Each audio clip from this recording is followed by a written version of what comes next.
Dinosaurs on film. In the past, the effort to achieve this difficult task of putting live action dinosaurs on film were accomplished with pretty low-tech solutions. Fitting prosthetics on lizards, letting them run through miniature sets or process screens, stop-motion animated puppets. The list goes on and on. This is from 1969's The Valley of Gwangi. Has Go Motion, which we'll learn about a little bit later. Not very convincing shot, though. 1 million years BC, 1966. Here is the beast from 20,000 fathoms, right?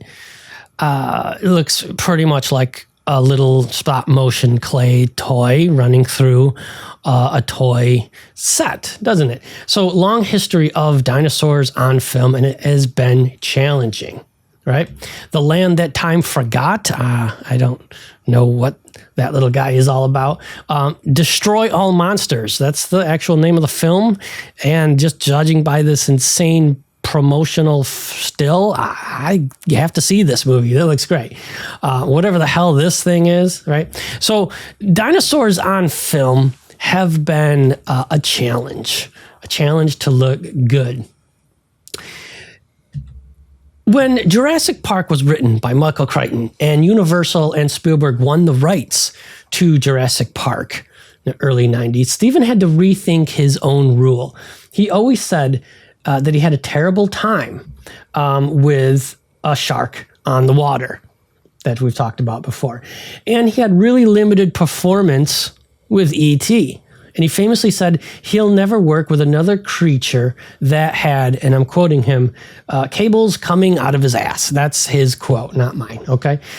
So he had some rules, hard and fast, that said, I've learned my lesson, okay? Two things, though, changed his mind. One was seeing what Stan Winston did with the Alien Queen, and another was the King Kong ride at Universal Studios, a ride that is now sadly gone. I never had a chance to actually ride the King Kong ride at Universal Studios. If you did, you're very lucky. He figured, hey, if they can build a 14-foot alien, why not a 20-foot tall Tyrannosaurus Rex, right? Well, Stan Winston, the go-to guy for such miracles, was less convinced. And here's why. He says, look, Steven, it's a big difference, he said, between a hard surface alien queen with no muscles, no flesh, didn't have to look real, wasn't a creature that anybody already knew, as opposed to a dinosaur like Tyrannosaurus Rex that everybody kind of knows what it looks like, with actual muscle and tissue and skin. It's incredibly more difficult, he said. More on this in a moment. And though, you know, one of the most memorable and scariest sequences in Spielberg's 1993 movie Jurassic Park, which is what we're talking about here, was the velociraptors hunting the children in the kitchen. And though many people remember the movie for its very innovative and groundbreaking CG dinosaurs, and it was groundbreaking. I saw the movie personally 7 times in the theater. I was totally blown away. There was still a great deal of practical animatronic dinosaurs to be seen in the movie. In fact, most of the dinosaur footage was practical, was animatronic, was people in rubber suits. Right. There are many different constructions and variations of the raptors used in Jurassic Park. Here are a couple of raptors hunting our child hero here. And these are not CG dinosaurs. These are people in suits. There are many different constructions and variations of the raptors used in Jurassic Park, including full-size cable-controlled puppets, animatronics, half puppets with insert legs. Some raptor shots were most efficiently captured simply with a man in a suit. Now, here's the problem with that. You can't just jump into a suit and perform. You have to study similar animal movements, animation preferences, and you have to be in great shape. Okay? Check this guy out. The lead performer in the raptor suit was a guy named John Rosengrant. And he went on to co-found Legacy Effects. That was kind of like the company that was formed after Stan Winston died. And this pose basically pictures the man in the suit bent over after months of physical training, needing to be able to hold that pose for up to 4 hours at a stretch. I don't think I could do 4 minutes in that pose. But let's watch the evolution of the Raptor suit with John in his own words. And keep an eye out for a wild-haired fellow with glasses who is always joking around. That's Stan Winston. Take a look at some Raptor behind the scenes. So what we're looking at here is a 1/5 scale model to test the proof of concept of putting a man inside of a Raptor suit. And the man that you're seeing right now is a model of me, John Rosengrant. I was inside the Raptor costume, along with Mark Crash McCreary. He was in another Raptor. And what you're looking at right now is what the girls are doing is they're cutting up out of foam and L200 a mock-up or a really elaborate garbage bag test of Raptor. And I call it a garbage bag test because that dates back to when we did Aliens for Jim Cameron.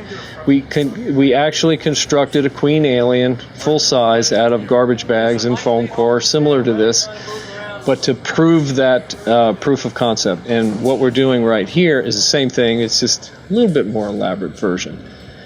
And if you frame out this figure from about the knees down, you can kind of see how it was going to be used.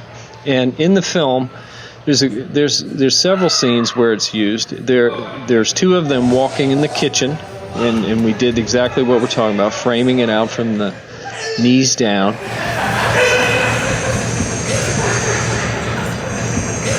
Here's some tests of it running. So it's very organic and it was very mobile.